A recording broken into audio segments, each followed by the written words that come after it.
অদ্য 23/5/2025 খ্রিস্টাব্দ তারিখে এনএসআই এর অ্যাসিস্ট্যান্ট ডিরেক্টর অফ এনএসআই এই পদের পরীক্ষা অনুষ্ঠিত হয়। এই পরীক্ষার আমরা ম্যাথসের সলিউশনগুলো দেখার চেষ্টা করব।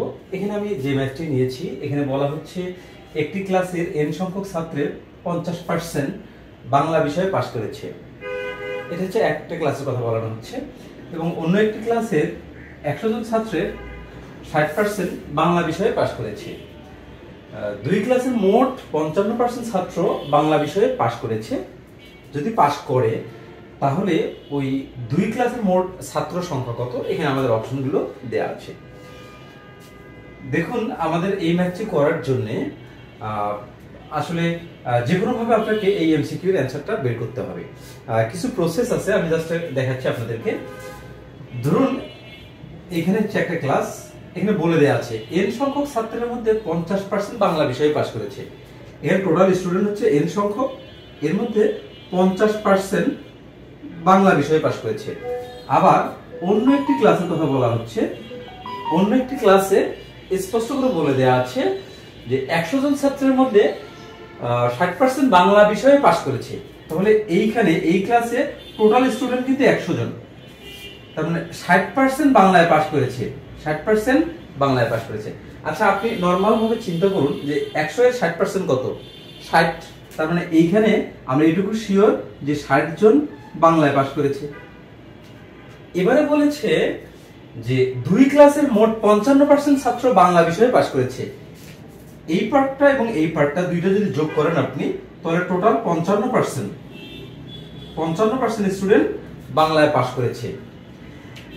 এখানে তো আমরা ইজিলি বের করতে পারলাম, এটা কোনো প্রবলেম নাই।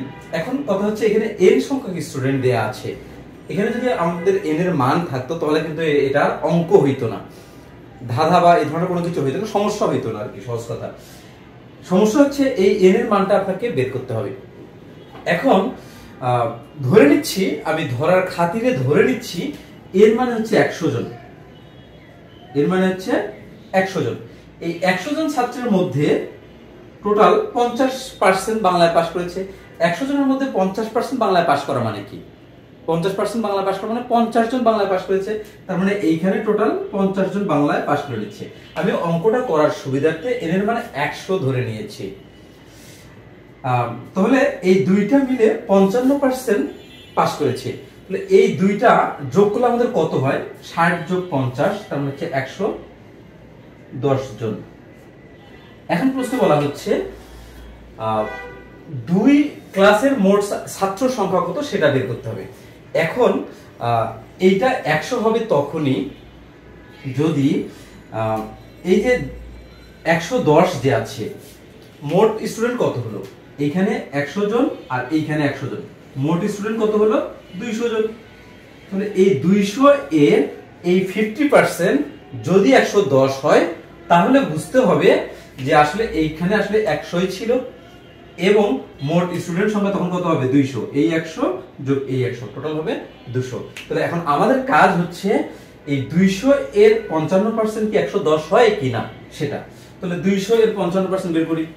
200 এর 55%, 55% বলতে হচ্ছে 1/100।